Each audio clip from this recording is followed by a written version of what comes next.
The London Top Show is sponsored by खाता book. Business हुआ easy. मैं बाद में दे दूं? देखिए, अब इनका शर्माने का दवा तो कोई है नहीं, लेकिन उधार वापस लाने का फार्मूला है। क्या? कैसे? खाता बुक डाउनलोड करिए, ये उधारी का रिमाइंडर भेजे और उधारी वापस लाए फटाफट। माथुर के पैसे आ गए। खाता बुक, बिजनेस हुआ इजी।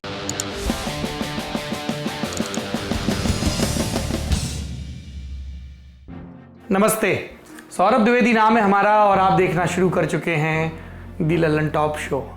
ठंडी की मुनादी पीट दी गई है, सूटर निकल आया है। अब खबरों को निकालते हैं। कष्ट होता है जब हमारे बुजुर्ग किसानों को सड़क पर पुलिस की लाठियां पड़ती हैं। आत्मा दुखी होती है जब खेत सींचने वाले किसान को भगाने के लिए पानी को हथियार के तौर पर इस्तेमाल किया जाता है। और बुरा उनके लिए भी लगता है जिन्हें इन सब की वजह से घंटों सड़क पर कारों और बसों में कैद रहना पड़ता है। अभी राजधानी दिल्ली में यही हो रहा है। किसान कह रहे हैं कि हम अपने हक के लिए लड़ रहे हैं, सरकार कह रही है किसानों को राजनीति में यूज किया जा रहा है। इन सब के बीच असल बात क्या है? इन प्रदर्शनों और हिंसक झड़पों के लिए कौन कितना जिम्मेदार है? इस पर आज विस्तार से बात करेंगे और बात करेंगे उस तारीख की जो मुल्क की सामूहिक याददाश्त से कभी नहीं मिट सकती।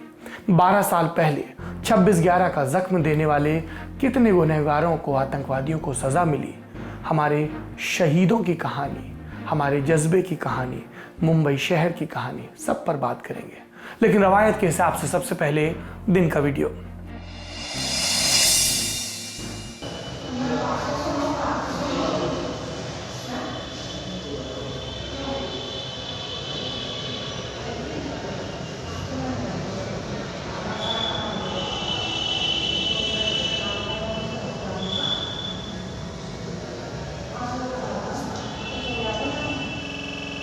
कुछ वीडियो या तस्वीरें दिखाने के पहले हम अक्सर डिस्क्लेमर देते हैं कि कमजोर दिल वाले ना देखें, क्योंकि वो विचलित करने वाले होते हैं। लेकिन हमारी व्यवस्था ही विचलित करने वाली हो तो?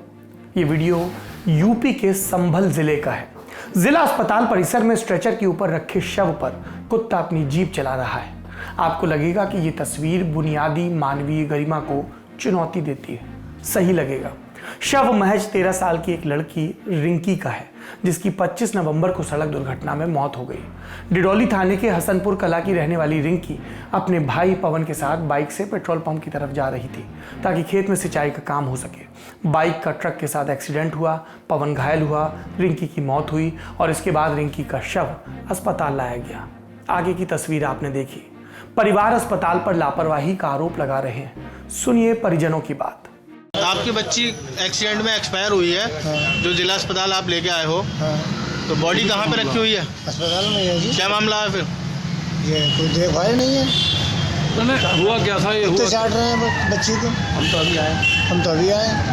तो क्या जिला अस्पताल की लापरवाही है? ये जिला अस्पताल की लापरवाही है जी। कब से रखी हुई है बॉडी वहाँ पे? अरे हो गया होगा 1-1.5 घंटा 2 घंटे। तो कोई ध्यान रखने वाला नहीं है जिला कोई अस्पताल ध्यान में? नहीं है बिल्कुल भी। इस पर संभल की सीएमओ अमिता सिंह की सफाई भी सुन लीजिए। हाँ, ये मामला मेरे भी संज्ञान में ये प्रकरण आया है, समाचार पत्र के माध्यम से। तो मैंने इसका तत्काल संज्ञान लेते हुए कि ये क्या प्रकरण है, सीएमएस जिला अस्पताल से मैंने इसमें मालूम किया। तो उन्होंने इसमें यही बताया कि उनके संज्ञान में ये प्रकरण है कि एक शव रखा हुआ था बच्ची का, और उसके मामले में कि प्रथम दृष्टया किसकी इसमें लापरवाही लगती है, इस संबंध में उन्होंने एक जांच कमेटी गठित कर दी है। और जो भी इसमें जिम्मेदार पाया जाएगा उस दोषी के खिलाफ कार्रवाई की वो संस्तुति करते हुए कार्रवाई करेंगे। लापरवाहियों में लिपटी हमारी व्यवस्था इसी तरह की तमाम कथित कठोर कार्रवाइयों के हवाले है। अब चलते हैं दिन की सुर्खियों की तरफ।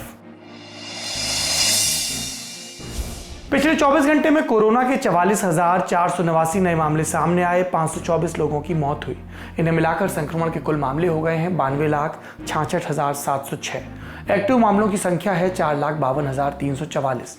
ठीक हुए मरीज 86,79,138 और कुल मौतें 1,35,223। दूसरी सुर्खी जम्मू कश्मीर से है। यहां श्रीनगर में 2 संदिग्ध आतंकवादियों ने एचएमटी रोड पर सुरक्षा बलों पर हमला किया, जिसमें 2 जवान शहीद हुए। फिलहाल इलाके की घेराबंदी कर दी गई है और हमलावरों की खोजबीन जारी है। ध्यान दिया जाए कि जम्मू कश्मीर में 2 दिन बाद ही यानी 28 नवंबर से डिस्ट्रिक्ट डेवलपमेंट काउंसिल डीडीसी के चुनाव का पहला चरण शुरू होना है और आतंकवादी इसमें बाधा डालने की कोशिश में है। आपको याद होगा कुछ दिन पहले ही 19 नवंबर को नगरोटा में एनकाउंटर हुआ था जिसमें जैश ए मोहम्मद के 4 आतंकवादी मारे गए थे। तीसरी सुर्खी निवार समुद्री तूफान से जुड़ी है। तमिलनाडु में इसकी वजह से 3 लोगों की मौत की खबर है, 3 लोग घायल हैं। पुदुचेरी समेत दक्षिण भारत के कई इलाकों में तूफान की वजह से पेड़ उखड़े, बिजली गई। एनडीआरएफ की कई टीमें राहत और बचाव के काम में लगी हैं। मौसम विभाग का कहना है कि तूफान फिलहाल कमजोर पड़ा है। गृह मंत्री अमित शाह ने ट्वीट कर कहा कि हम स्थिति को मॉनिटर कर रहे हैं। तमिलनाडु के मुख्यमंत्री ई पलानीस्वामी और पुदुचेरी के मुख्यमंत्री वी नारायणसामी से बात हुई। केंद्र की तरफ से हर संभव मदद का भरोसा दिया गया। आखिरी सुर्खी, आज 26 नवंबर को संविधान दिवस है। साल 1949 को संविधान सभा ने हमारा संविधान स्वीकार किया था जो 26 जनवरी 1950 को लागू हुआ था। इस मौके पर आज प्रधानमंत्री नरेंद्र मोदी ने एक बार फिर वन नेशन वन इलेक्शन की बात दोहराई। ये बात अंडरलाइन करने लायक है क्योंकि पीएम मोदी का लगातार इस पर जोर है। पीठासीन अधिकारियों के 80वें अधिवेशन को संबोधित करते हुए उन्होंने कहा कि वन नेशन वन इलेक्शन सिर्फ बहस का विषय नहीं बल्कि आज समय की जरूरत है क्योंकि हर कुछ महीनों में चुनाव होते रहते हैं जिससे विकास के कामों पर असर पड़ता है। सुनिए। लोकसभा हो, विधानसभा हो या पंचायत चुनाव हो, इनके लिए एक ही वोटर लिस्ट काम में आए, इसके लिए हमें सबसे पहले रास्ता बनाना होगा। आज हर एक के लिए अलग अलग वोटर लिस्ट है, हम क्यों खर्चा कर रहे हैं, समय क्यों बर्बाद कर रहे हैं। अब हर एक के लिए 18 साल से ऊपर तय है। पहले तो उम्र में फर्क था इसलिए थोड़ा वो रहा, अब कोई जरूरत नहीं है। साथियों, डिजिटाइजेशन को लेकर संसद में और कुछ विधानसभाओं में कुछ कोशिशें हुई है, लेकिन अब पूर्ण डिजिटलीकरण करने का समय आ चुका है। अगर आप प्रिसाइडिंग ऑफिसर्स इसमें जुड़े इनिशिएटिव लेंगे तो मुझे विश्वास है कि हमारे विधायक गण, सांसद गण भी तेजी से ये टेक्नोलॉजी को एडॉप्ट कर लेंगे। अब चलते हैं आज की बड़ी खबर पर। आज दिन भर पंजाब, हरियाणा और दिल्ली की सीमाओं से झड़प वाले वीडियो आते रहे। एक तरफ पुलिस, दूसरी तरफ आंदोलनकारी किसान, बीच में बैरिकेड्स जिन्हें कभी किसान धकेल कर आगे बढ़ते तो कभी पुलिस वाटर कैनन के सहारे किसानों को 2-4 कदम पीछे करती। मन को परेशान करने वाली तस्वीरें दिखी। इस ठंड में बुजुर्ग किसान पानी की बौछारों के बीच आगे बढ़ने की जद्दोजहद करते दिखे। स्क्रीन पर आपको जो वीडियो दिख रहे हैं ये पंजाब और हरियाणा के बॉर्डर का है। पंजाब के पटियाला और हरियाणा के अंबाला की सीमा पर पुलिस और किसानों में आज कई बार झड़प हुई। पंजाब के किसान हरियाणा के रास्ते दिल्ली की तरफ आगे बढ़ने की कोशिश कर रहे थे, लेकिन बुधवार को ही हरियाणा की सरकार ने पंजाब से लगने वाले सारे बॉर्डर सील कर दिए थे। हरियाणा सरकार की पुख्ता तैयारी थी कि पंजाब के किसानों को आगे नहीं बढ़ने दिया जाए, लेकिन किसानों ने हजारों की तादाद में इकट्ठा होकर प्रदर्शन शुरू किया तो पुलिस की तैयारी कम पड़ गई और हिंसक झड़पों के साथ साथ किसान पटियाला से लेकर अंबाला तक पहुंच गए। पुलिस ने किसानों को तितर बितर करने के लिए कई बार ठंडे पानी की तेज धार चलाई, आंसू गैस के गोले भी छोड़े, पर किसान पीछे नहीं हटे। हरियाणा की पुलिस पंजाब से किसानों को रोक रही है और दिल्ली की पुलिस हरियाणा वाले किसानों के रास्ते को रोकने की तैयारी के साथ बैठी है। गुड़गांव, फरीदाबाद और करनाल की तरफ से दिल्ली में जाने वाले रास्तों पर पुलिस का भारी जाप्ता रहा। वाहनों को एक एक करके चेकिंग के बाद जाने दिया जा रहा था, जिसकी वजह से सड़कों पर दिन भर लंबा जाम भी रहा। किसानों के ट्रैक्टर्स को रोकने के लिए पुलिस ने बड़े बड़े पत्थर भी सड़क पर रखे और कीचड़ से भरी ट्रॉली भी खड़ी की। दिल्ली पुलिस ड्रोन के सहारे भी बॉर्डर वाले एरिया में निगरानी कर रही थी। एहतियातन कई रूट्स पर मेट्रो सेवाएं भी बंद की गई ताकि किसान हरियाणा से मेट्रो में सवार होकर दिल्ली में ना आ जाए। मेट्रो बंद होने और जाम लगने से जाहिर है कि राजधानी के लोगों को परेशानी हुई। फरीदाबाद की तरफ से दिल्ली में नौकरी के लिए आने वालों को पैदल आना पड़ा। इनकी परेशानियां भी आप सुन लीजिए। आप पैदल जा रहे हो, क्यों, क्या दिक्कत होगी? एक्चुअली मेट्रो नहीं चल रही है फरीदाबाद टू बदरपुर, और उसके बाद वहाँ पे बहुत ज्यादा ट्रैफिक जाम भी है। ऑटो वाले ने बहुत पीछे रोक दिया था, दैट्स व्हाई। ऑटो वहीं छोड़ रहा है। आपको दिखाएं कि यहाँ पर मेट्रो की ये लाइन जा रही है और ये पूरी मेट्रो की जो लाइन है वो बंद कर दी गई है क्योंकि ये ऐसी आशंका है पुलिस को कि इसके जरिए भी जो किसानों का जत्था है वो दिल्ली में दाखिल हो सकता है। शाम तक यही सूरत हाल, न किसान पीछे हटे न पुलिस ने उन्हें दिल्ली में घुसने दिया। इस बीच पुलिस ने किसान नेताओं को हिरासत में भी लिया। प्रदर्शन में शामिल होने गए स्वराज इंडिया के नेता योगेंद्र यादव को गुरुग्राम से प्रिवेंटिव कस्टडी में लिया गया। उन्होंने ट्वीट करके बताया कि मोकलवास गांव के स्कूल में उन्हें बंद किया गया। इस पूरे आंदोलन की तपिश सबसे ज्यादा हरियाणा सरकार महसूस कर रही है। एक तरफ पंजाब के किसान हरियाणा में दाखिल हो रहे हैं, दूसरी तरफ हरियाणा के किसान दिल्ली के बॉर्डर पर जुट रहे हैं। किसानों के अलावा हरियाणा के सरकारी कर्मचारियों ने भी आज से हड़ताल कर किसानों का साथ देने का ऐलान किया। यानी हालात खराब होते जा रहे हैं। हरियाणा के दोनों पड़ोसी राज्य दिल्ली और पंजाब, यूपी से इतर, इनके मुख्यमंत्रियों का किसानों को समर्थन मिल रहा है। दिल्ली के मुख्यमंत्री अरविंद केजरीवाल ने ट्वीट कर प्रदर्शनकारी किसानों का समर्थन किया और लिखा कि केंद्र सरकार के तीनों खेती बिल किसान विरोधी हैं। ये बिल वापस लेने के बजाय किसानों को शांतिपूर्ण प्रदर्शन करने से रोका जा रहा है। किसानों पर यह जुर्म बिल्कुल गलत है। शांतिपूर्ण प्रदर्शन उनका संवैधानिक अधिकार है। ये तो हुई दिल्ली के नेताजी की बात। इस मुद्दे पर पंजाब और हरियाणा में भी झगड़ा है। पंजाब के मुख्यमंत्री और कांग्रेस के नेता कैप्टन अमरिंदर सिंह ने ट्विटर पर लिखा कि हरियाणा सरकार की किसानों के खिलाफ ज्यादती गैर लोकतांत्रिक और गैर संवैधानिक है। इसके जवाब में हरियाणा के मुख्यमंत्री और बीजेपी नेता मनोहर लाल खट्टर ने ट्विटर पर ट्वीट किया, लिखा कि कैप्टन अमरिंदर सिंह, मैं ये बात फिर दोहरा रहा हूं, अगर एमएसपी पर कोई असर पड़ेगा तो मैं राजनीति छोड़ दूंगा। प्लीज मासूम किसानों को उकसाना बंद कर दीजिए। मैं आपसे 3 दिन से बात करने की कोशिश कर रहा हूं, लेकिन आप पहुंच से बाहर हैं। किसानों के पक्ष और विपक्ष वाली ये राजनीति आप देख रहे हैं। इस राजनीति के पार प्रदर्शनकारी किसानों के मुद्दों की बात करते हैं। पंजाब के लगभग 30 किसान संगठनों ने सामूहिक रूप से दिल्ली चलो मार्च शुरू किया। इसके अलावा ऑल इंडिया किसान संघर्ष कोऑर्डिनेशन कमेटी, राष्ट्रीय किसान महासंघ और भारतीय किसान यूनियन के कई धड़े भी इस आंदोलन में शामिल हुए। मांगे वही पुरानी। किसान चाहते हैं कि सितंबर में नरेंद्र मोदी सरकार ने जो 3 कानून पास किए उन्हें वापस लिया जाए। तीनों कानूनों की बारीकियां हमने आपके पहले के शोज में विस्तार से बताई हैं, आप उन्हें दोबारा देख सकते हैं। किसानों को डर है कि नए कानूनों से खेती बाजार के हवाले हो जाएगी। एमएसपी एक्ट को हटाने से किसानों को जो न्यूनतम समर्थन मूल्य मिलता है नहीं मिलेगा। प्रदर्शनकारी किसानों ने ये बात आज भी दोहराई। ये जथा निरंतर आज अभी हम चलाएंगे रात को, और हम शांतिमय तरीके से दिल्ली की तरफ जाना चाहते हैं। बिल्कुल अनुशासन में रह के ये आंदोलन लड़ना चाहते हैं, मगर सरकार ने जो आज अम्बाड़ा के अंदर पानी की बुछारें किसानों पर के ऊपर छोड़ी है इतनी सर्दी में, हम उसकी निंदा करते हैं।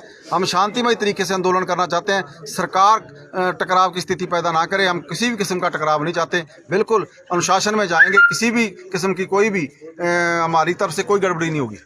अगर पुलिस प्रशासन द्वारा आपको रोका जाता है तो आपका अगला कदम क्या होगा? हम वहीं डेरा लगा देंगे, वहीं गांव बसा देंगे। जब तक आगे से देश नहीं आएगा वापस नहीं आएंगे। ये लड़ाई हम जीत के हर हाल में जीतेंगे। तब जब तक लड़ाई जीती नहीं जाती तब तक वापसी नहीं होगी। हालांकि प्रधानमंत्री नरेंद्र मोदी कई बार कह चुके हैं कि किसानों को राजनीतिक फायदे के लिए पार्टियां गुमराह कर रही हैं। असल में नए कानून किसानों के फायदे में है। किसानों के बढ़ते आंदोलन को देख आज केंद्रीय कृषि मंत्री नरेंद्र सिंह तोमर का भी बयान आया। उन्होंने 3 दिसंबर को किसानों को फिर से बातचीत के लिए बुलाया। कहा कि सरकार किसानों के हित के लिए प्रतिबद्ध है और कांग्रेस इस मुद्दे पर राजनीति कर रही है। पंजाब और हरियाणा के अलावा ट्रेड यूनियन, उन्होंने भी किसान कानूनों और मोदी सरकार की आर्थिक नीतियों के खिलाफ गुरुवार को देश में भारत बंद रखा। बीजेपी से जुड़े भारतीय मजदूर संघ के अलावा 10 केंद्रीय ट्रेड यूनियन ने भारत बंद का कॉल दिया था। इसका सबसे ज्यादा असर पश्चिम बंगाल में दिखा। वहां सरकारी दफ्तर, बैंक, कारोबार बंद रहे, सड़कें भी खाली रही। जाहिर सी बात है कि पश्चिम बंगाल में कई जगह पर सीपीएम कार्यकर्ताओं ने दुकान बंद करवाई और कई जगहों पर टीएमसी भी ऐसा चाहती थी, क्योंकि ये नरेंद्र मोदी के विरोध में था। और ये तो हम जानते ही हैं कि जब राज्य का सत्ता तंत्र किसी भी बंद के समर्थन में हो तो उसके सफल होने की संभावनाएं कितनी होती हैं। नए कानूनों की बात करें किसानों से जुड़े हुए, तो हम शुरुआत से ही देख रहे हैं कि जहां पर एमएसपी से सबसे ज्यादा खरीद होती थी, यानी कि पंजाब और हरियाणा, वहीं पर इन कानूनों का सबसे ज्यादा विरोध हो रहा है। किसानों को हम अन्नदाता कहते हैं। कोई परेशानी, कोई उलझन होती है तब वो खेत छोड़कर राजधानी का रुख करते हैं। हो सकता है इस मुद्दे पर राजनीति हो रही हो, लेकिन केंद्र सरकार की ये जिम्मेदारी है कि किसानों से बात करे, उन्हें भरोसे में ले, और किसानों से उम्मीद है कि हर बार की तरह इस बार भी उनका प्रदर्शन शांतिपूर्ण ढंग से चले। ये था आज का बड़ी खबर सेगमेंट। अब कुछ और खबरें हैं जिनकी तरफ बढ़ते हैं। कुछ तारीखें जो किसी मुल्क के ज़हन में सामूहिक याद के तौर पर दर्ज हो जाती हैं। उनके किस्से हर साल दोहराए जाते हैं। अमेरिका के लिए 9/11, हमारे लिए 26/11। मुंबई में 1993 में भी आतंक का सामना हुआ था। 12 साल पहले साल 2008 में 26 नवंबर को भी हुआ। 10 आतंकवादियों ने मुंबई के अलग अलग जगहों पर आतंक का खूनी खेल मचाया। इन जगहों में Chhatrapati Shivaji Maharaj terminus, Oberoi Trident, Taj Mahal hotel, Leopold cafe, Cama hospital, Nariman house शामिल हैं। इस हमले में 166 लोग मारे गए, 300 से ज्यादा घायल हुए, कई पुलिस वाले शहीद हुए। इसमें एटीएस चीफ हेमंत करकरे, मुंबई के additional police commissioner Ashok Kamte, senior police inspector Vijay Salaskar, assistant sub inspector Tukaram Omble के नाम शामिल हैं। नेशनल सिक्योरिटी गार्ड के मेजर संदीप उन्नीथन भी शहीद हुए। ललन टॉप देश की रक्षा के लिए शहीद हुए इन सभी सिपाहियों को अपनी श्रद्धांजलि, अपना नमन अर्पित करता है। इस पूरे ऑपरेशन में लश्कर तैयबा के 10 में से 9 आतंकवादी मारे गए और एक जिंदा पकड़ा गया। उसका नाम था अजमल कसाब। इसे पुणे की यरवडा जेल में बाद में फांसी दी गई। सवाल यह है कि इस हमले के पीछे जिनका दिमाग था वो किस हाल में है। इसमें सबसे बड़ा नाम है हाफिज सईद का, जिसके नाम के आगे 2611 का मास्टरमाइंड टर्म जुड़ता है। लश्कर तैयबा का को फाउंडर और जमात-उद-दावा का मुखिया हाफिज सईद, इसे यूएन ने भी अंतर्राष्ट्रीय आतंकवादी घोषित कर रखा है। भारत ने अलग अलग फोरम पर यह स्टैंड बरकरार रखा कि 2008 के मुंबई हमले के पीछे हाफिज सईद ही था। सईद 2001 के संसद हमले और 2006 में जो मुंबई में लोकल ट्रेन में धमाका हुआ उसका भी आरोपी है। भारत के आग्रह पर उसके खिलाफ इंटरपोल ने 25 अगस्त 2009 को रेड कॉर्नर नोटिस जारी किया। भारत पाकिस्तान से कहता रहा कि हाफिज सईद को हमारे हवाले किया जाए। हाल में पाकिस्तान की एंटी टेररिज्म कोर्ट ने हाफिज सईद को टेरर फंडिंग से जुड़े 2 मामलों में 10 साल की सजा भी सुनाई। इससे पहले फरवरी में टेरर फंडिंग से जुड़े 2 मामलों में उसे 11 साल की सजा सुनाई गई थी। फिलहाल हाफिज सईद लाहौर की कोट लखपत जेल में है। इस साजिश में दूसरा नाम डेविड कोलमैन हेडली। ये नाम भी काफी चर्चित रहा। उसने मुंबई हमलों पर चल रहे मामले में सरकारी गवाह बनना कबूल किया। इस गवाही के बदले उसने सजा में माफी की गुहार लगाई। हेडली ने बताया था कि 2005 में लश्कर तैयबा के 3 सदस्यों के निर्देश पर उसने भारत में अपनी योजनाओं के लिए जानकारी जुटाना शुरू किया। उसने 2006, 2007 और अप्रैल से लेकर जुलाई के बीच 2008 में भारत के कुल 5 दौरे किए। साथ ही हर दौरे में उसने अलग अलग जगहों के वीडियो बनाए। यही वो जगहें थी जहां आतंकवादियों ने हमला किया। डेविड हेडली को मुंबई हमले के मामले में अमेरिका में गिरफ्तार किया गया और वो शिकागो में सजा काट रहा है। तीसरा नाम है सूची में ज़की-उर-रहमान लखवी का। आरोप है कि लखवी ने ही मुंबई हमले के 10 आतंकवादियों को ट्रेनिंग दी। वो लश्कर तैयबा का कमांडर है। पाकिस्तान में लखवी को गिरफ्तार किया गया लेकिन बाद में रिहा कर दिया गया। मुंबई हमलों के बाद भारत लखवी के प्रत्यर्पण की मांग करता रहा। लखवी को अप्रैल 2015 में रावलपिंडी की अडियाला जेल से रिहा किया गया। फरवरी 2018 में वो पाकिस्तान के पंजाब प्रांत में दिखा। हालांकि वो इस समय कहां है इसकी जानकारी मीडिया में नहीं है। इस सूची में चौथा नाम है जर्रार शाह का। हमले के वक्त जर्रार शाह आतंकवादियों को पाकिस्तान के कराची से बैठकर फोन पर निर्देश दे रहा था। वो लश्कर तैयबा का कंप्यूटर एक्सपर्ट था। उसने मुंबई हमले के हमलावरों की मदद की। इन हमलों के बाद से ही ये आतंकवादी फरार है। माना जाता है कि वो लश्कर तैयबा और आईएस के बीच की कड़ी का काम कर रहा है। इस लिस्ट में 5वां और आखिरी नाम है सैयद ज़बीउद्दीन उर्फ अबू जुंदाल का। जुंदाल इंडियन मुजाहिदीन और लश्कर तैयबा से जुड़ा आतंकवादी है। आरोप है कि वो कराची से मुंबई हमले के आतंकवादियों को निर्देश दे रहा था। जुंदाल ने ही आतंकियों को हिंदी सिखाई थी। 25 जून 2012 को प्रत्यर्पण के जरिए उसे सऊदी अरब से भारत लाया गया। 2016 में स्पेशल कोर्ट ने उसे उम्र कैद की सजा सुनाई। विशेष सरकारी वकील उज्ज्वल निकम कहते हैं कि जहां तक हमलावरों की बात है, भारत ने मामले में पूरा न्याय किया, लेकिन ये पर्याप्त नहीं है। हम उन मुख्य अपराधियों की गिरफ्तारी और सजा देकर पूरा न्याय चाहते हैं जो फिलहाल पाकिस्तान में छिपे हैं। भारत की सरकार डिप्लोमेटिक स्तर पर इन दोषियों के खिलाफ कार्रवाई की कोशिश करती रही है। 26 नवंबर की बरसी पर आज इस हमले में आतंकियों से लड़के शहीद होने वाले जाबाजों को नमन तो हम करेंगे, लेकिन उनकी शहादत को सच्ची श्रद्धांजलि तब होगी जब सब दोषियों को सजा मिल जाए। आखिरी में इन सबको याद करते हुए हरिवंश राय बच्चन की ये कविता। सुदूर शुभ्र स्वप्न सत्य आज है, स्वदेश आज पा गया स्वराज है। महाकृतज्ञ हम विसार दें अगर, कि मोल कौन आज का गया चुका। गिरा कि गर्व देश का तना रहे, मरा कि मान देश का बना रहे। जिसे ख्याल था कि सिर कटे मगर, उसे न शत्रु पांव में सके झुका। रुको प्रणाम इस जमीन को करो, रुको सलाम इस जमीन को करो। समस्त धर्म तीर्थ इस जमीन पर, गिरा यहाँ लहू किसी शहीद का। अपना और अपनों का ख्याल रखिए और ख्यालों में उनका ख्याल रखिए जो हमारी और आपकी सुरक्षा के लिए सड़कों पर, सरहदों पर तैनात रहते हैं। शुभ रात्रि। घुटना, कंधा या कमर, चाहे जैसा हो दर्द, डॉक्टर ऑर्थो आपको देता है दर्द से पूरी आजादी, एक भरपूर जिंदगी।